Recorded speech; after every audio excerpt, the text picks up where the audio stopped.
Irmãos, a fim de darmos continuidade na nossa série de exposições na Epístola aos Efésios, eu gostaria de convidar a igreja para abrirem suas Bíblias na Epístola de Paulo aos Efésios, capítulo de número 6. Leremos do versículo 10 ao versículo 20.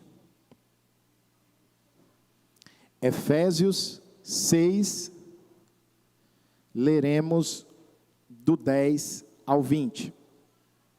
Após a leitura, como eu sempre peço, eu gostaria que os irmãos mantivessem suas Bíblias abertas nesse texto, pois eu irei expô-lo de forma integral, versículo a versículo. Efésios 6, de 10 a 20. Diz assim a palavra do Senhor: quanto ao mais, sedes fortalecidos no Senhor e na força do seu poder. Revesti-vos de toda a armadura de Deus, para poderdes ficar firmes contra as ciladas do diabo. Porque a nossa luta não é contra o sangue e a carne, e sim contra os principados e potestades, contra os dominadores deste mundo tenebroso, contra as forças espirituais do mal, nas regiões celestes. Portanto, tomai toda a armadura de Deus, para que possais resistir no dia mau, e depois de terdes vencido tudo, permanecer inabaláveis. Estai, pois, firmes, cingindo-vos com a verdade, e vestindo-vos da couraça da justiça.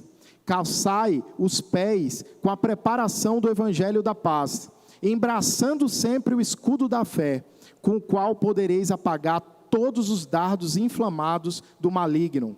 Tomai também um capacete da salvação e a espada do Espírito, que é a palavra de Deus, com toda oração e súplica, orando em todo o tempo no Espírito, e para isto, vigiando com toda perseverança e súplica por todos os santos. E também por mim, para que me seja dada, no abrir da minha boca, a palavra, para com intrepidez fazer conhecido o mistério do Evangelho, pelo qual sou embaixador em cadeias, para que em Cristo eu seja ousado para falar como me cumpre fazê-lo. Vamos ter mais uma palavra de oração? Senhor nosso Deus, através dos méritos de Cristo, nos dirigimos a Ti, a fim de suplicarmos, Senhor Deus, o Teu favor, a Tua iluminação. Sede propício a nós, ó Deus, nos faça entender os mistérios do Evangelho contido nesse texto, e que o Senhor possa nos levar, através do Teu Santo Espírito, a uma vida de temor e obediência. Que no abrir, Senhor Deus, da minha boca, almas sejam edificadas e o Teu nome seja glorificado. É em nome de Cristo Jesus que oramos. Amém. Legião romana, meus irmãos, não legião urbana, né? Há duas semanas atrás, o pastor iniciou, citando aqui uma música desse grupo, né? Mas eu quero falar da legião romana. Não sei se os irmãos já ouviram falar nesse termo, mas era assim que era conhecida a tropa de elite do exército romano. Essa legião, esse agrupamento militar, era constituído pelos soldados mais habilidosos, pelos homens mais experientes e mais bem equipados também do Império Romano. Um legionário romano, é assim que era conhecido, um soldado integrante desse agrupamento militar. Ele utilizava vários armamentos, tanto defensivos quanto ofensivos. Ele possuía uma armadura que era constituída de várias partes, dentre as quais eu posso citar o bálteo. O bálteo era um cinto que revestia o soldado romano, o legionário romano, e ele utilizava aquele cinto para pendurar as armas e outras partes da armadura, tal como a couraça. A couraça, que era chamada de lórica, era de metal, e o soldado romano, legionário, utilizava a fim de proteger o pescoço e o seu tórax contra golpes mortais. Os legionários também utilizavam, calçavam as cáligas, né, que eram suas sandálias. Elas eram feitas de couro, de um material muito resistente, tinham um solado duro e com cravos, parecido com chuteiras de futebol. e ele utilizava essa sandália com esses cravos exatamente para que ele pudesse se deslocar, correr no campo de batalha com estabilidade e segurança. Os legionários romanos também utilizavam o scutum, que era um escudo. Eram bem grandes, muitos dos irmãos talvez já devem ter visto esses escudos em algumas séries ou filmes na televisão. E esses escudos, eles eram feitos com 2 camadas de madeira, separadas por uma camada de couro, exatamente para protegê-lo de arqueiros, de flechas, que flechas inflamadas pudessem atravessar esse escudo. Os legionários romanos também usavam um capacete chamado de galha, que era feito de metal, exatamente para proteger a cabeça de golpes fatais. E também eles utilizavam uma espada chamada de gládio, que possuía uma longa lâmina e possuía também um punho feito de osso. E é interessante nós pensarmos sobre esses equipamentos utilizados por um legionário romano, porque provavelmente Paulo se inspirou num guerreiro desse, com sua armadura completa, para nos deixar essas instruções contidas nesse texto. Ele caminhou para a igreja de Éfeso e as igrejas daquela região, mas essas instruções nos servem hoje para nos advertir sobre uma batalha na qual nós estamos também inseridos. De modo, meus irmãos, que nessa noite eu irei expor sobre exatamente esse tema, sobre a verdadeira batalha na qual todo cristão está inserido. Cada um de nós está inserido nessa batalha, que é a batalha espiritual. É importante, rapidamente, eu falar para os irmãos que esse texto que nós lemos, ele está dividido em 2 partes. A primeira parte desse texto vai do versículo 10 até o versículo 13. Os irmãos mantiveram as Bíblias abertas, Mantenha aí suas Bíblias abertas para acompanhar junto comigo aqui. A primeira parte desse texto vai do versículo 10 até o versículo 13, onde Paulo aí vai nos mostrar as razões pelas quais, como bons soldados, nós devemos andar com a nossa armadura completa. Nós devemos andar com toda a armadura de Deus. A segunda parte desse texto vai do versículo 14 até o versículo 15, onde Paulo vai começar a explanar sobre cada componente dessa armadura, e no finalzinho, a partir do versículo 18, ele vai nos instruir como nós podemos nos apropriar dessa armadura dada por Deus. Assim, sem mais me alongar, vamos ao versículo de número 10, que inicia com uma expressão muito importante. Versículo 10, quanto ao mais, ele inicia com essa expressão, quanto ao mais. E essa expressão, meus irmãos, nos sugere que Paulo já desenvolveu um contexto de instruções anteriormente, e agora ele vai finalizar a sua carta, vai continuar uma sequência de instruções complementares às anteriores. Isto posto, Paulo pretendia falar exatamente o seguinte: além de tudo que eu falei, sedes fortalecidos no Senhor e na força do seu poder. Sendo assim, faz necessário, rapidamente, eu expor que instruções foram essas, deixadas por Paulo, antes deste ensino que ele nos trará nesse texto, de Efésios 6, do 10 ao 20. Então, da mesma forma como ele fez na Epístola aos Gálatas, nós estamos agora nessa série de exposições na Epístola aos Efésios, mas antes, eu não sei se os irmãos lembram, nós estivemos trabalhando a Epístola aos Gálatas. E eu também fiquei responsável por um também dos últimos sermões na Epístola aos Gálatas, e eu falei exatamente isso. Paulo utiliza a mesma estrutura que ele utilizou lá na Epístola aos Gálatas. Ele constrói essa epístola, no início, descrevendo um sólido arcabouço teológico. Ele descreve uma série de doutrinas muito importantes no início desta carta, e ele vai descrever ali até a metade do capítulo 4, e em seguida, da segunda metade do capítulo 4 em diante, ele vai aplicar essas verdades teológicas no contexto prático da vida dos cristãos. Assim sendo, na parte inicial da Epístola aos Efésios, Paulo trata sobre uma doutrina muito importante, chamada de teontologia. Teontologia é a doutrina a respeito do ser de Deus.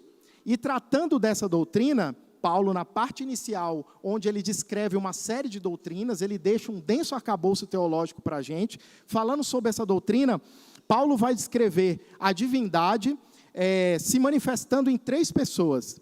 Deus Pai, como arquiteto da salvação, Deus Filho, como sacrifício vivo, e o Deus Espírito Santo, como Deus que habita no seu povo, sendo Ele o selo e a garantia da herança de todos que estão no Filho. Paulo também descreve sobre outra doutrina muito importante, a cristologia, ou seja, a doutrina a respeito de Cristo. Ele fala a respeito de Cristo. Ele descreve Jesus como o Messias divino, que ressuscitou entre os mortos e hoje, com toda a autoridade, nos céus e na terra, se senta à destra de Deus. Ele trata também, meus irmãos, sobre a soterologia, que é a doutrina a respeito da salvação. Ele trata da depravação total, quando no capítulo 2 ele descreve o homem natural sendo morto em seus delitos e pecados, vivendo segundo a ordem deste mundo, vivendo na desobediência, buscando satisfazer unicamente o desejo da sua carne. Ele trata também sobre a eleição incondicional, o segundo ponto, a segunda doutrina da graça, ensinando que uma parte desse povo, que por natureza era merecedor unicamente da ira de Deus, foi escolhida antes da fundação do mundo, para que, de forma incondicional pelo Pai, para ter comunhão com Ele mesmo. Paulo trata também sobre a eclesiologia, que é a doutrina a respeito da igreja. Ele afirma que esses alcançados pela misericórdia de Deus, de forma incondicional pela graça de Deus, foram arrancados das trevas para serem integrantes do corpo de Cristo, constituindo a igreja de povos de todas as tribos, línguas e nações. Discorre ainda sobre a expiação limitada, quando ele ensina que essa igreja, que hoje é constituída por povos de todas as nações, tribos e raças e línguas, foi vivificada e obteve perdão de seus pecados por meio do sangue de Cristo derramado na cruz do Calvário, como um sacrifício definitivo e eficaz por cada um deles. Este povo, que é salvo unicamente pela graça de Deus, por meio da fé, não para viverem uma vida dissoluta, não para viverem uma vida de qualquer jeito, mas, como Paulo nos descreve, para serem perseverantes, santos e irrepreensíveis na presença de Deus, visando unicamente o louvor da sua glória. Portanto, até a primeira metade do capítulo 4, Paulo discorre sobre todas essas doutrinas. E no decorrer desse sermão, eu vou falar qual a importância prática dessas doutrinas nas nossas vidas. Posteriormente, após o capítulo 4, ele já começa a dar um enfoque mais prático a respeito dessas doutrinas. E ele vai descrever de que maneira a igreja deve viver neste mundo. Ele nos instrui para a necessidade de buscarmos a santificação, da igreja viver em união, de nos separarmos do pecado e vivermos de forma diferente de como nós vivíamos anteriormente, longe da fé. Lá no capítulo 4 ele vai falar, aquele que roubava, não roube mais, irai-vos, mas não pequeis, como vocês faziam anteriormente. No capítulo 4 ele vai dar várias instruções mais práticas. E finalmente no capítulo 5 até o capítulo 6, a parte inicial, ele vai continuar essa contextualização de forma mais prática, nos orientando a procurarmos uma vida cheia do Espírito Santo. E ele vai nos instruir que essa vida cheia do Espírito Santo, ela está ligada ao casamento, está ligada à criação dos filhos e à nossa atuação na sociedade, incluindo as nossas relações de trabalho, que foi exatamente esse texto que o reverendo Renato nos ensinou no último domingo, nos instruindo que, em última instância, todos nós estamos ligados a Deus, e a Ele nós devemos buscar glorificar em cada uma das esferas da nossa atuação. De modo, meus irmãos, que depois de todas essas instruções, de cunho tanto doutrinário como prático, Paulo inicia o versículo 10 com a expressão quanto ao mais, ou seja, depois de tudo que eu já vos instruí, sedes fortalecidos no Senhor e na força do seu poder. E Paulo nos aconselha isso, a nos fortalecermos, a buscarmos nos fortalecer da força do Senhor, no seu poder, exatamente para nos alertar, meus irmãos, que não vai ser tarefa fácil. Nós cremos nessas doutrinas que ele expôs anteriormente. Não vai ser tarefa fácil nós lutarmos pela comunhão do corpo de Cristo. Não vai ser tarefa fácil nós progredirmos, caminharmos em busca de santificação. Não vai ser tarefa fácil. Ele vai nos instruir que não vai ser tarefa fácil nós sermos bons maridos, sermos boas esposas, sermos bons filhos, sermos bons pais. Ele vai nos instruir que não vai ser fácil, não vai ser tarefa fácil nós sermos bons patrões, nós sermos bons empregados. E ele explica exatamente que não vai ser tarefa fácil, porque nós estamos exatamente inseridos numa batalha espiritual, onde há seres mais fortes do que nós, que vão se opor a nós, a fim de nos fazer, a todo momento, tropeçarmos. Quanto ao mais, sedes fortalecidos no Senhor e na força do seu poder. Ou seja, depois de tudo que eu falei, busquem se fortalecer no Senhor e na força do seu poder, para que vocês saiam vitoriosos dessa batalha espiritual. E para eu mostrar para vocês aqui o que significa essa força do Senhor e a força do seu poder, eu gostaria que você voltasse algumas páginas aí e abrisse sua Bíblia no capítulo 1 de Efésios. Vamos ler aí do versículo 19 ao 22, onde Paulo fala exatamente da força de Deus e dessa força exercida em Cristo Jesus. Efésios capítulo 1, do versículo 19 ao 22.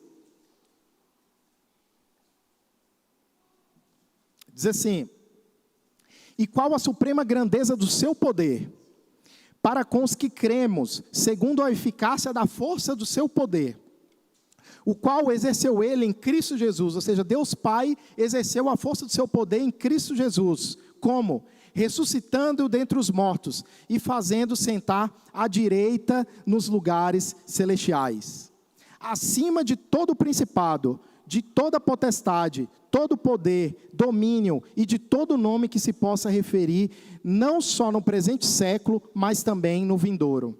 E pôs todas as coisas debaixo dos seus pés, e para ser o cabeça de todas as coisas, o deu à igreja.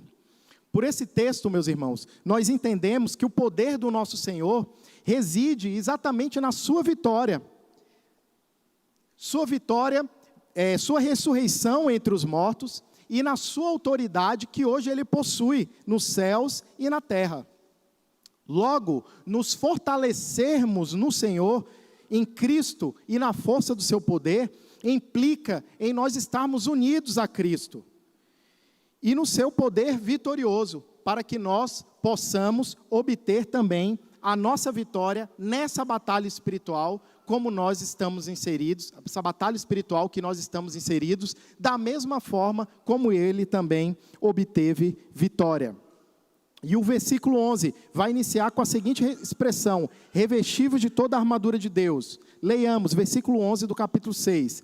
Revestivos de toda a armadura de Deus, para poderdes ficar firmes contra as ciladas do diabo.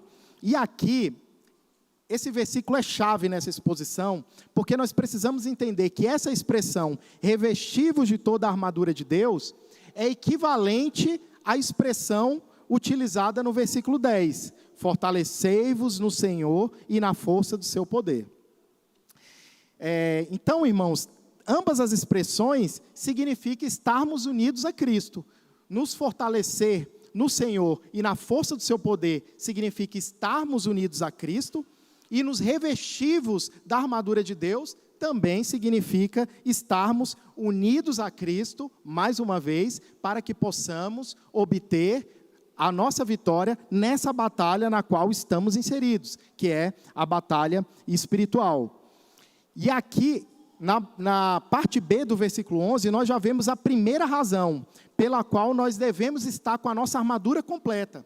Paulo vai nos mostrar a primeira razão pela qual nós devemos buscar estar unidos a Cristo, fortalecidos no Senhor e na força do seu poder.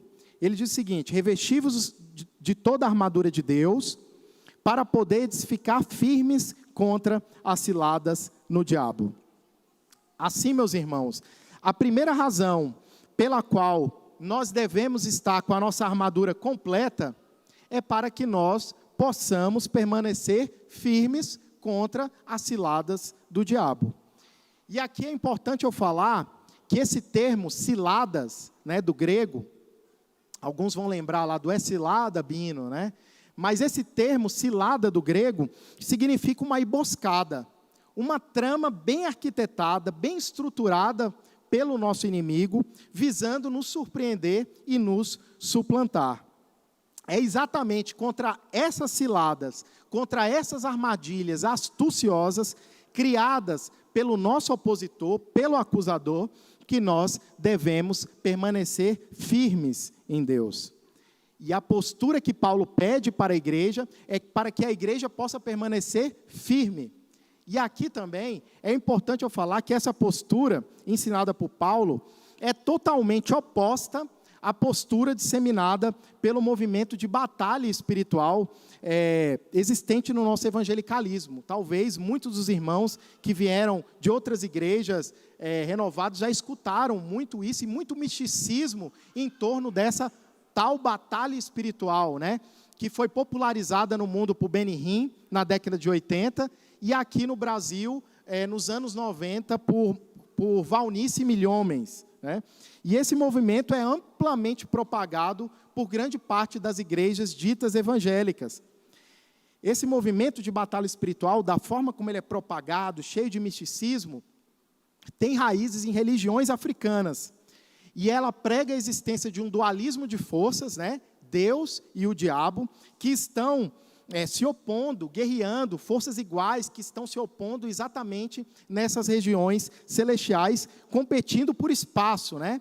Então, de acordo com essa visão, ora o inimigo tem vantagem, ora Deus tem vantagem, e nessa visão o foco da igreja é focar em um confronto aberto contra esses demônios, até para nós ajudarmos a Deus ganhar essa batalha espiritual que ele está envolvido juntamente com seus anjos.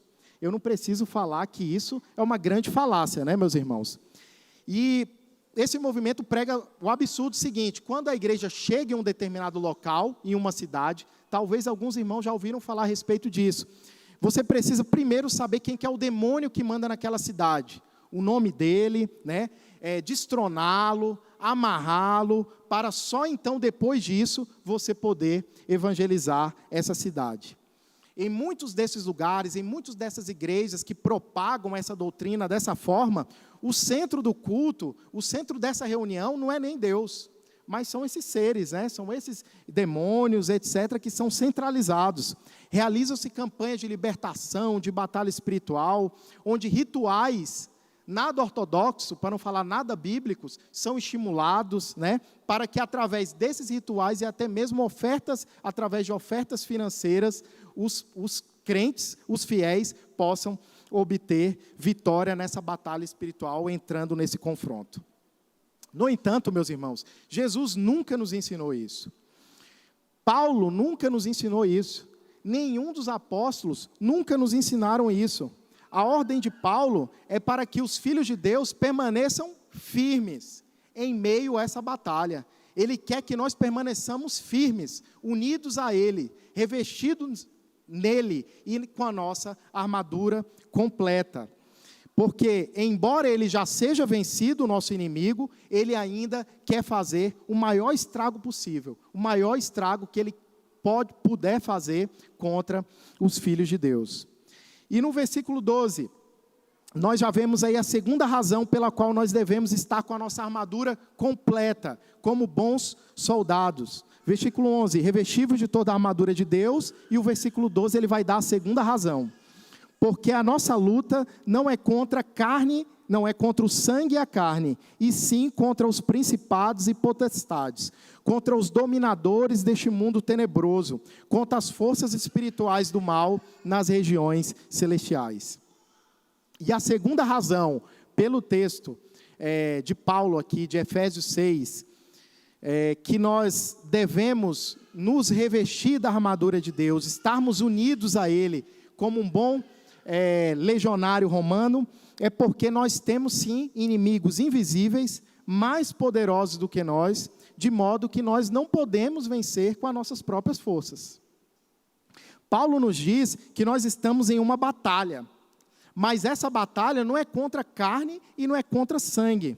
De forma alguma, meus irmãos, essa batalha é contra o nosso irmão, é contra o nosso semelhante, é contra o nosso vizinho, é contra o nosso chefe, não. E é interessante nós observarmos que Paulo diz que essa batalha não é contra nossos semelhantes, mesmo ele estando preso, que ele fala que estava em cadeias, e ele é capaz de enxergar que o inimigo dele não é Nero, não é o imperador romano, não é o império romano contra toda a sua tirania, mas ele nos ensina que quem se opõe a nós são forças espirituais do mal. Essas forças, ele sugere que são forças organizadas, por isso ele coloca aqui no versículo 12, ele descreve elas como principados e potestades, o que sugere um tipo de organização, um nível até mesmo de hierarquização entre elas, e são mais poderosas do que nós. Por isso, ele coloca que são forças espirituais, então eles possuem forças, esses opositores, e os coloca também como dominadores deste mundo tenebroso, ou seja, domina esse mundo que é imerso em trevas. Portanto, meus irmãos, tratam-se de forças imateriais que vão além da nossa realidade, embora em algum momento a intercepte e a influencia, e se opõe a nós. A terceira razão pela qual nós devemos estar com a nossa armadura completa está no versículo 13, que ele começa, portanto, ou seja, à luz de toda essa realidade que eu acabei de descrever, de que nós temos inimigos e eles agem contra nós, ele segue, portanto, tomai toda a armadura de Deus para que possais resistir no dia mau. E a terceira razão pela qual nós devemos estar como bons soldados, como um bom legionário romano com a nossa armadura completa, é para que possamos resistir firmes no dia mau. Paulo não coloca o dia mau aqui como uma condicional, ou seja, enquanto nós estivermos neste mundo, o dia mau existirá. É isso que Paulo coloca aqui, nós devemos estar preparados. Enquanto estivermos neste mundo, não existe ritual nenhum de batalha espiritual que vai nos fazer andar nessa vida só de vitória em vitória, e nunca mais ser afligido de alguma forma pelos nossos opositores. Mas em Cristo, unidos a Cristo, nós temos o escape. O nosso Salvador, meus irmãos, Paulo coloca aqui no texto, que é o nosso remédio para o dia mau. E ele segue no versículo 13, tomai toda a armadura de Deus para que possais resistir no dia mau, e depois de terdes vencido tudo, permanecer inabaláveis. E ele ainda completa dizendo o seguinte, com a força de Cristo, após vencer o dia mau, permaneçam firmes. Não baixem a guarda, devemos nos manter inabaláveis, porque pode existir um outro dia mau. Enquanto estivermos neste mundo, nós devemos estar fortalecidos em Cristo, unidos a Ele, na força do seu poder, para que como bons soldados possamos resistir e nos permanecer inabaláveis quando o dia mau sobrevier sobre nós. E a partir do versículo 14, ele começa a descrever cada equipamento que compõe essa armadura. Embora exista, meus irmãos, várias linhas de interpretação sobre o que significa cada um desse equipamento, eu entendo que a linha de interpretação que possui uma maior força e coerência hermenêutica é a que entende que essa armadura está relacionada com o próprio Cristo. Como eu falei, é a expressão semelhante, revestivos de toda a armadura de Deus, com a que Paulo coloca no versículo 10, sedes fortalecidos no Senhor e na força do seu poder. Inclusive, a linha majoritária vai tratar cada um desses componentes dessa armadura como características e dádivas humanas, mas eu entendo aqui que cada componente está relacionada com dádivas que Jesus Cristo conquistou na cruz do Calvário e conquistou para os seus filhos. E por isso que precisamos, como filhos, é exercitarmos o nosso coração e a nossa mente para nos apropriarmos a cada dia de cada um desses equipamentos e de cada um desses componentes dessa armadura. Assim, vamos para o primeiro componente dessa armadura, versículo 14. Estai, pois, firmes, cingindo-vos com a verdade. Quando Paulo nos instrui a nos cingirmos com a verdade, entende-se, como acabei de dizer, que essa verdade aponta para o próprio Cristo, né? Porque Ele é o caminho, Ele é a verdade e Ele é a vida, né? Então, ele fala que nós devemos nos cingir com a verdade, né? Então, o cinto, como eu falei no início desse sermão, que era o báltio, utilizado pelo legionário romano, era um dos equipamentos mais importantes que compunha a armadura do soldado. Como eu disse, no cinto ele pendurava todos os seus armamentos e os suprimentos, tudo que ele precisaria ali no campo de batalha. E assim, meus irmãos, tudo que levamos e utilizamos na nossa caminhada espiritual deve estar pautada na verdade do Evangelho e na verdade que provém do próprio Cristo. E aqui, em termos de aplicação prática, é importante eu falar que o erro religioso é uma das mais astutas ciladas do diabo e que ele vem utilizando contra os homens ao longo da história para laçar corações através do erro religioso, né, da mentira, para laçar corações e levar pessoas às trevas, sucumbindo-as nessa batalha invisível, essa batalha espiritual que existe. E é por isso, meus irmãos, que em termos práticos, nós não devemos negociar a igreja na qual frequentamos. Não devemos negociar a igreja onde nós levamos a nossa família. Não devemos negligenciar o que ouvimos no púlpito da igreja. Ah, tanto faz, é só um errinho, né? Nós devemos ser crentes bereanos, como Paulo coloca lá em Atos, né? Tudo que eu estou dizendo aqui, os irmãos devem conferir na Bíblia se é isso mesmo, pensando no zelo da igreja, na saúde da própria igreja.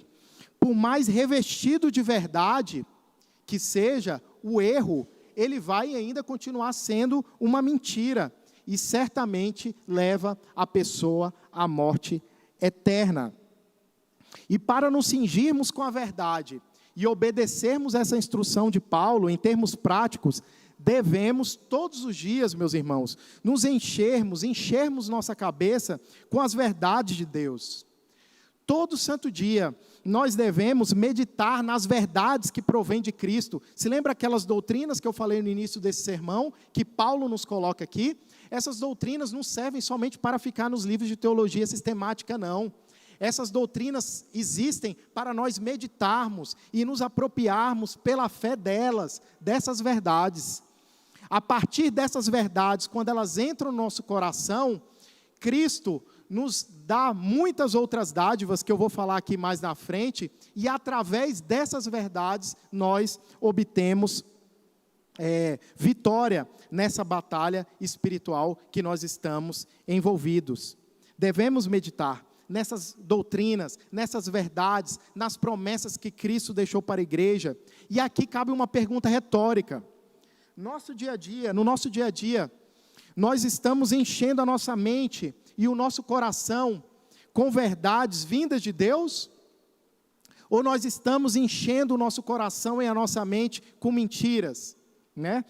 Que podcast nós andamos escutando diariamente? Que lives nós estamos acompanhando diariamente em nossas redes sociais, né? Que tipo de música, hoje na hora da escola dominical estávamos conversando sobre isso, né? Que tipo de música nós andamos escutando diariamente? Será que são músicas que tratam das verdades de Deus ou das mentiras do nosso opositor, né? São informações que nos auxiliam contribui conosco para nos apropriarmos das verdades de Deus, essa arma que nós temos para vencermos essa batalha espiritual na qual nós estamos inseridos, ou informações repletas de mentira? Assim, meus irmãos, nos cingirmos com a verdade, nós nos cingirmos com a verdade quando nós buscamos nos deleitar conscientemente de toda a verdade revelada de Deus, seja na nossa casa, seja na nossa comunidade de fé, né? É por isso que eu sou igrejeiro, porque eu sou dependente demais da palavra de Deus. Eu sou dependente demais de estar escutando todo santo dia as verdades de Deus. Eu escuto desde que nasci, irmã Marilene, e mesmo assim eu ainda erro. E mesmo assim meu coração muitas vezes quer fugir delas. E mesmo assim eu deslizo em casca de bananas. Nosso coração deve estar cheio e buscando a todo momento nos encher dessa verdade de Deus, onde nós estivermos. E o versículo 14 segue: estai, pois, firmes, cingindo-vos com a verdade e vestindo-vos com a couraça da justiça. Como eu já disse, a couraça chamada de lórica, né, utilizada pelo legionário romano, era uma parte importantíssima da armadura do guerreiro, porque, como eu disse, servia para protegê-lo de golpes fatais no pescoço e no tronco, e como eu disse, ela era firmada no bálteo, né, que era o cinto que o guerreiro utilizava. Assim, Paulo nos propõe exatamente essa relação existente entre a proteção conferida pela couraça ao guerreiro, que era firmada no cinto, com a justiça de Cristo, que nos é imputada por meio da fé. Ou seja, essa proteção está firmada na verdade da doutrina da justificação. Assim, Paulo nos instrui que uma vez que nós fomos justificados por Cristo, diariamente, meus irmãos, nós devemos nos lembrar dessa verdade. Devemos nos apropriar dessa verdade que Cristo concede a seu povo. É bem verdade que o nosso opositor se levanta astutamente com suas ciladas, né, diariamente através de acusações. E com relação a essas acusações, eu gostaria de ler um texto aqui, que está em Apocalipse 12:10. Se a irmã Lívia puder projetar, diz o seguinte, Apocalipse 12:10. Então ouvi grande voz do céu proclamando: agora veio a salvação, o poder e o reino do nosso Deus e a autoridade do seu Cristo, pois foi expulso o acusador de nossos irmãos, o mesmo que os acusa de dia e de noite diante do nosso Senhor. Meus irmãos, a derrota do nosso acusador, que é Satanás, é certa. No entanto, muitas vezes, visando, como eu já disse, causar o maior estrago possível, ele vai utilizar a acusação exatamente contra a igreja, né? A acusação na consciência, muitas vezes, contra os eleitos do Senhor, para buscar fazê-los cair nessa batalha espiritual. Entretanto, eu gostaria de ler mais um texto muito importante, que é a continuação desse texto, que está em Romanos 8:31. Se também puder projetar, eu agradeço, que diz o seguinte: apesar de termos um acusador que já é vencido pelo poder de Deus, Paulo diz o seguinte, lá em Romanos 8:31, que diremos, pois, a essas coisas? Se Deus é por nós, quem será contra nós? Aquele que nem mesmo a seu próprio filho poupou, antes entregou por todos nós, como não nos dará também contra ele todas as coisas? Quem tentará acusação contra os escolhidos de Deus? É Deus quem o justifica. Ah, meus irmãos, como é maravilhoso nós lembrarmos dessa verdade naquele dia mau que as acusações chegam contra nós. Acusações que muitas vezes nos levam para baixo. Acusações que fazem nossa consciência, nossa mente achar que muitas vezes nós não temos jeito, por conta dos nossos pecados, por conta das nossas falhas, por conta das nossas negligências, imperícias. Acusações que por vezes tentam nos convencer que nunca poderemos servir a Deus. É bem verdade, sim, que nós somos pobres, que nós somos falhos, que nós somos pecadores, que nós somos totalmente dependentes da graça e da misericórdia de Deus. mas a doutrina da justificação nos ensina que Deus não olha para nós pelos nossos próprios méritos. Deus não olha para nós pelos nossos próprios méritos, mas Ele olha para nós unicamente a partir dos méritos de Cristo. E são os méritos dele que nos imputa justiça. A verdade da doutrina da justificação, meus irmãos, mediante a fé, é a nossa couraça, que nos protege de golpes fatais e nos mantém firmes nessa batalha na qual estamos inseridos. Versículo 15, temos o terceiro equipamento que forma a armadura descrita por Paulo. Calçai os pés com a preparação do evangelho da paz. Como já vimos, eu já disse, o legionário romano utilizava a sua cáliga, né? Que era a sandália que ele utilizava para se proteger, mas principalmente para lhe dar segurança de deslocamento e firmeza ali no campo de batalha. De maneira que uma boa tradução para esse mesmo versículo 15 pode ser o seguinte: deixai que o evangelho da paz seja como os calçados nos pés dos soldados, para dar-vos firmeza. O que Paulo quer dizer é exatamente isso: deixai que o evangelho da paz seja como os calçados, as cáligas são nos pés dos soldados, para dar-vos firmeza. E é exatamente essa firmeza diante da batalha espiritual que o evangelho fornece a todo cristão. O evangelho, meus irmãos, é a boa nova, é a boa notícia, é a excelente notícia, a melhor notícia que um homem pode escutar e receber nessa vida. A notícia de que Deus nos amou e deu o seu Filho unigênito para que todo aquele que nele crê não pereça, mas tenha a vida eterna. De modo que em Cristo, no Filho, nós saímos da posição de inimigos de Deus e passamos a ser amigos de Deus. Nós saímos da posição de inimigos e passamos a ter paz com Ele. Saímos das densas trevas deste mundo, dominadas por esses principados e potestades, para a maravilhosa luz que é Cristo Jesus. Sim, é verdade, nós estamos sim em uma batalha espiritual, mas nós estamos nessa batalha em paz. E em paz com um lado vitorioso, com um lado vencedor, que é o nosso Deus. Da mesma forma, como um soldado romano não estava preparado para adentrar em uma guerra, para estar no campo de batalha firme, sem estar calçados as suas cáligas, sem o evangelho da paz, que promove essa reconciliação do homem com Deus, o homem também está completamente despreparado.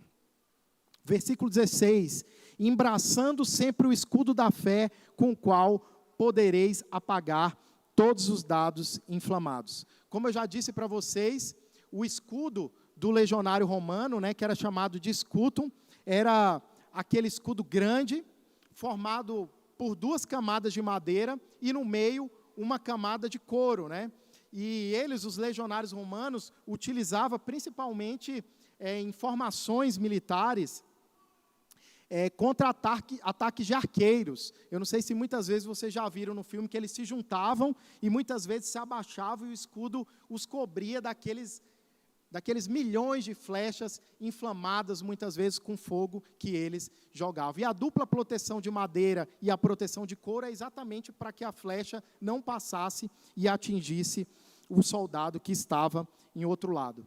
Assim, Paulo, ele relaciona a fé a um escudo capaz de conter as investidas do maligno, os dados inflamados do maligno, meu amigo Fernando, do nosso opositor.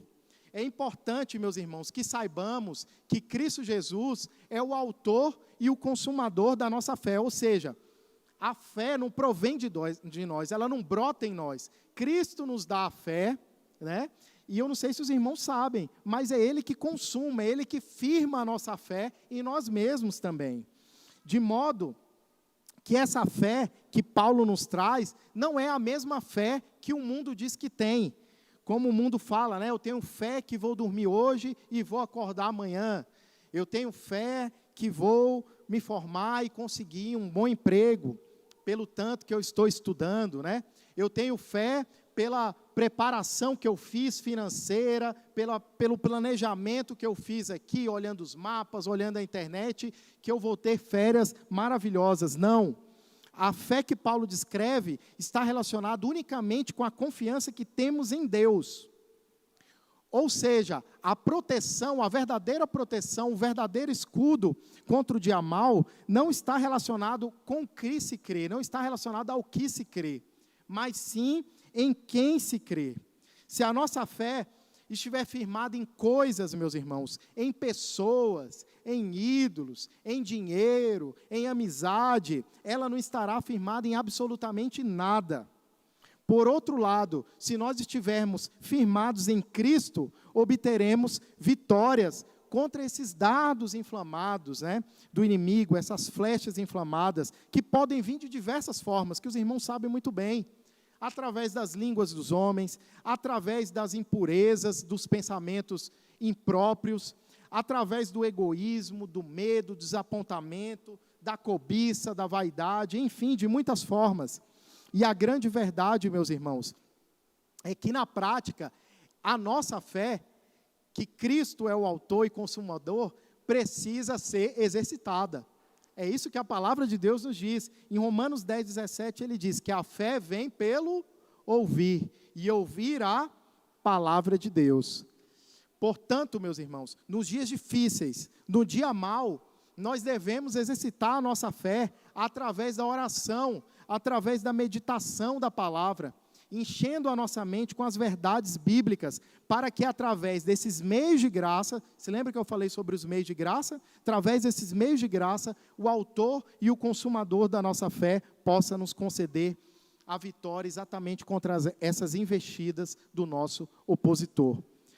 Quinto componente da armadura, capacete da salvação, versículo 17, tomai também o capacete da salvação. Como eu disse, o capacete chamado de Gália era um equipamento utilizado pelo soldado romano para proteger uma das partes, a parte mais importante ali do corpo humano, que é a cabeça, e uma das partes mais visadas pelo inimigo em confronto, que é a cabeça. E Paulo propõe exatamente essa proteção proporcionada pelo capacete e a proteção que nós temos com a certeza da salvação. Meus irmãos, por um tempo da minha vida, eu pensei que a salvação era um golpe de sorte.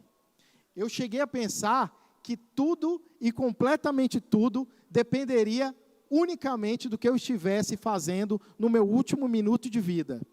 Tudo dependeria daquele último minuto. Se eu não tivesse sorte e tivesse comido muito ali, me enchido demais, mais do que eu deveria, e Jesus voltasse naquele momento para buscar a sua igreja, eu imaginei que perderia a salvação simplesmente porque eu comi mais do que deveria. Se eu estivesse muitas vezes nervoso ali num determinado momento, e eu morresse naquele último minuto de vida ali, estando nervoso, eu achei que perderia a salvação, porque ela consistia unicamente no golpe de sorte relacionado àquilo que eu estivesse fazendo no último momento. E daí, por algum tempo da minha vida, eu desejei morrer orando, Porque se eu estivesse ali orando, tivesse a sorte de morrer orando, me concentrando e pensando, enchendo meu coração com as verdades de Deus, eu estaria salvo, Então, tudo dependeria do último minuto de vida. Claro, eu não quero incentivar os irmãos a comerem demais, não negligencie. A gula é um pecado e o Espírito Santo de Deus fala conosco quando a gente come demais. Você errou. Você está fazendo mal para a sua saúde, é errado, E quando nós nos iramos, devemos lutar também contra a ira. Mas tudo não depende do que nós fazemos no último minuto da nossa vida, Isso foi na minha adolescência, viu, irmãos? A verdade é que a salvação é uma obra divina. É fruto da graça de Deus, mediante unicamente a fé em Cristo Jesus, que nos justifica dos nossos pecados e nos concede paz com Ele. Portanto, meus irmãos, nós já estamos salvos e devemos conservar essa certeza da salvação, que está relacionada às promessas que Ele mesmo nos deu. Ele deixou a sua igreja. Embora não estejamos hoje livres de forma definitiva de toda a influência do pecado, em Cristo nós já estamos salvos. E não precisamos de rituais, de indulgências, pagar nada, não. E todo cristão, como um bom soldado, deve andar com essa certeza firme em sua mente, porque é exatamente na mente aqui que essa batalha espiritual será travada dia após dia. Por fim, chegamos no sexto e último equipamento da armadura de Deus, a espada do Espírito, na segunda parte do versículo 17. Tomai o capacete da salvação e a espada do Espírito, que é a palavra de Deus. Se olharmos hoje para um policial militar em serviço, a gente vai ver ele ali na cintura com uma arma, né, uma pistola, provavelmente ali no seu coldre. E nos dias de Paulo, era comum ver um soldado romano de serviço portando a sua espada na bainha, sendo a espada e a pistola para o soldado a sua arma de defesa pessoal. E Paulo faz exatamente essa relação entre a arma do soldado romano como sua arma de defesa, seu instrumento de defesa pessoal, seu equipamento de defesa pessoal, com a nossa arma de defesa pessoal na batalha espiritual, que é a espada do Espírito, a palavra de Deus. E para exemplificar, em termos práticos, como essa espada pode manter um homem firme, eu gostaria de citar uma passagem da própria Bíblia, que os irmãos já devem saber que passagem é essa, né? Que a palavra, a espada do Espírito, manteve um homem firme.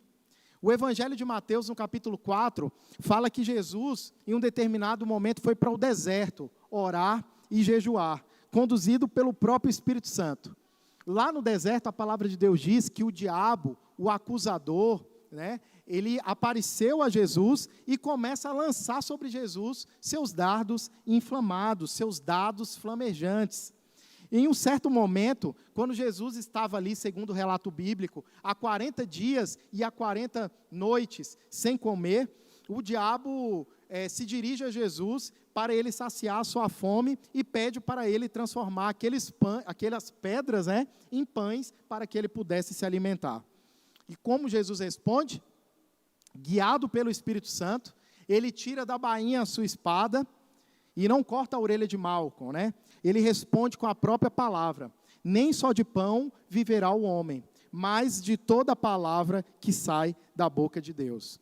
E o relato bíblico nos diz que Satanás investiu outra vez contra Jesus, levando ele para um lugar bem alto, no topo do pináculo, e disse a ele: se és o Filho de Deus, lança-te daqui para baixo, e certamente a tua ordem, os teus anjos te socorrerão. E como Jesus responde, meus irmãos? Mais uma vez, guiados pelo Espírito Santo, se manteve firme com a própria palavra de Deus, dizendo: também está escrito, não tentarás o Senhor teu Deus. E a Escritura nos diz que, de forma muito petulante, o acusador tenta mais uma vez Jesus Cristo, né?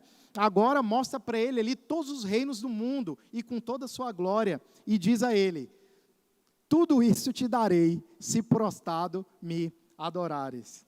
E mais uma vez, com a espada do Espírito, que é a palavra de Deus, Jesus se mantém firme ante aquela investida do diabo e responde: vai-te, Satanás, porque também está escrito, ao Senhor teu Deus adorarás e só a Ele servirás.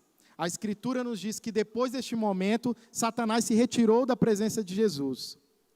Portanto, meus irmãos, pelo poder da palavra, a espada do Espírito, Jesus se manteve firme e vitorioso. E isso, em termos práticos, pode acontecer na nossa vida. Como eu acho que eu já confessei esse meu pecado, ou aqui na igreja, no púlpito, ou lá na reunião da UPH, teve um dia, antes da Paola nascer ainda, que o Martim tinha feito alguma coisa, eu já não lembro bem, tinha desobedecido, e eu tinha falado: não mexa com isso. E daí ele ficou, eu fui tomar banho, eu falei: não mexa com isso, ele ficou nervoso, eu fui lá tomar banho, e daí ele continuou lá batendo na porta do banheiro: mas eu quero, e eu continuei lá no chuveiro respondendo ele: mas eu não vou te dar. E cada vez que eu respondia a ele lá no chuveiro: mas eu não vou te dar, ele ficava mais nervoso do outro lado: mas eu quero.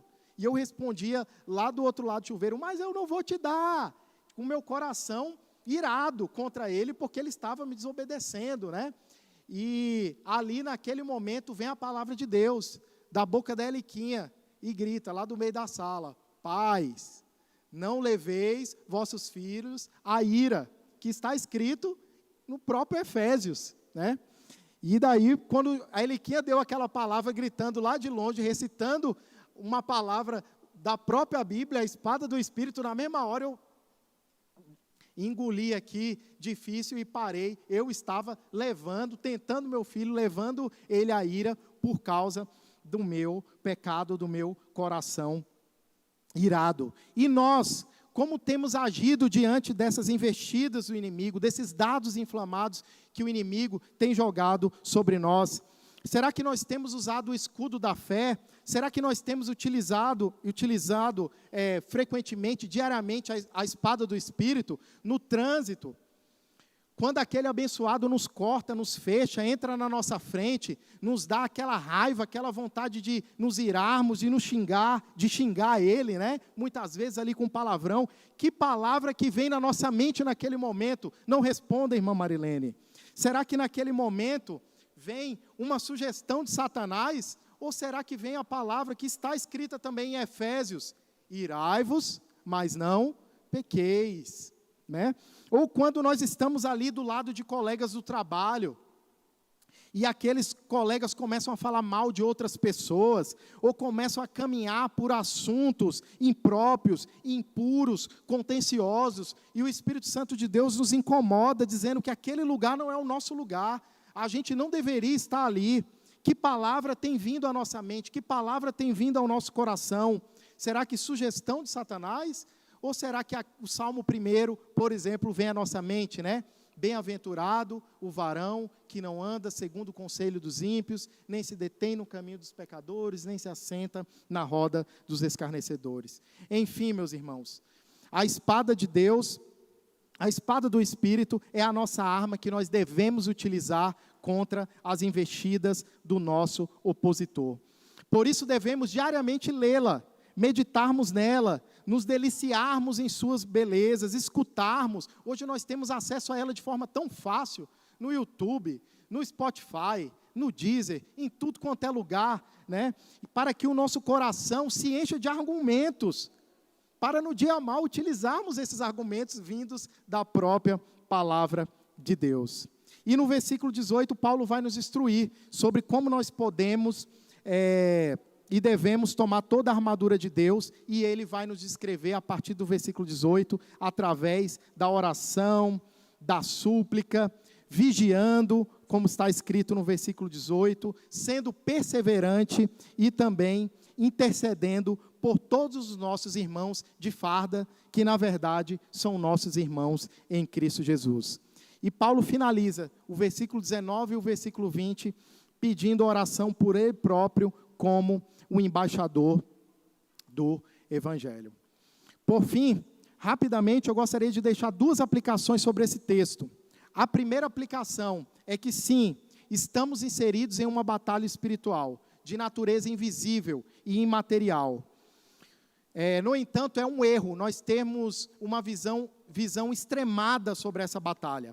É um erro acharmos que ela não existe, que Satanás não existe, que não temos inimigos espirituais que se opõem a nós, mas também é um erro nós centralizarmos demais isso e acharmos que toda a vida espiritual está somente nisso. Não sei se vocês já conviveram com pessoas que enfatizam tanto essa questão de batalha espiritual, que são pessoas meio aterrorizadas. Eu já convivi com pessoas assim, diz que vê coisa, diz que escutou voz de não sei o quê, está toda hora querendo que alguém quebre alguma coisa, enfim, nós não temos que ter uma visão sóbria, né, sobre esse tema e sabermos que essa batalha consiste em uma luta pela nossa mente e nosso coração. Erram aqueles que defendem esse movimento e que pregam que o objetivo do diabo é simplesmente tirar a nossa saúde, é tirar o nosso emprego, é tirar a nossa prosperidade. E por isso nós precisamos participar das libertações, né, darmos ofertas para sermos prósperos. Quem disse, meu irmão, que te darei todos os reinos deste mundo foi Satanás, não foi Jesus que disse isso, foi Satanás que utilizou isso. Para ele é um grande negócio alguém ser próspero, alguém ser rico, alguém ser saudável e perder a sua alma. E fazer essa pessoa se afastar dos caminhos do Senhor. O objetivo do diabo nessa batalha espiritual é cauterizar o nosso coração, é cegar o nosso entendimento, é nos fazer andar na mentira, porque ele é o pai da mentira. O objetivo dele é nos fazer caminhar em caminhos que parecem belos, lindos, floridos, mas o fim dele é simplesmente a destruição, é simplesmente o juízo de Deus. Por isso que uma das maiores ciladas do inimigo é o erro religioso. A segunda e última aplicação que eu gostaria de deixar essa noite para a amada igreja é que, apesar de nós termos, sim, opositores invisíveis e imateriais nessa batalha espiritual, ele já foi derrotado pelo nosso Deus. No entanto, como eu já disse, ele ainda quer causar o maior estrago possível através das suas astutas ciladas. Somente unidos a Cristo, meus irmãos, somente unidos a Ele, a nossa armadura, somente revestidos na força do seu poder, nós poderemos nos manter firmes. E se você aqui essa noite não possui essa convicção de que está firmado no verdadeiro Cristo Jesus, no Cristo vitorioso, que se assenta à destra do Pai e tem toda a autoridade nos céus e na terra, creia nele neste momento, como seu único e suficiente Salvador. Busque uma vida de obediência, busque uma vida pautada pela palavra de Deus, se aproprie dos meios de graça para que nós possamos estar com a nossa armadura completa. Essa comunidade de fé está de braços abertos para andar do seu lado. Curve sua cabeça, vamos ter mais um momento de oração para finalizarmos este culto essa noite. Oremos. Senhor Deus e Pai, através dos méritos de Cristo, Senhor Deus, nós nos achegamos diante de Ti e declaramos a Ti a nossa fraqueza, a nossa impotência, Senhor, e a necessidade que temos do Seu revestimento, a necessidade que temos, Senhor Deus, até mesmo de sermos atraídos a Ti a partir do Teu Espírito Santo. Então, que o Senhor possa a cada dia nos incomodar, nos levar, Senhor Deus, aos Teus caminhos, nos levar aos meios de graça, a oração, a súplica, para nos apropriarmos dessas armaduras, dessas doutrinas que o Senhor nos deixou, para que possamos obter vitória em nossa batalha espiritual. Seja conosco, Senhor. Guarda a nossa alma, guarda o nosso entendimento, guarda o nosso coração. Nos dá a cada dia, Senhor Deus, argumentos vindos de Ti, para que possamos sair vitoriosos dessa batalha na qual estamos inseridos. Nos leva em paz, Senhor, pelo Teu poder, pela Tua graça. Nos dá uma semana abençoada, cheia de Ti, e que possamos ser luz onde quer que nós estejamos. É em nome de Cristo Jesus, o nosso comum Salvador, que oramos. Amém. Amém.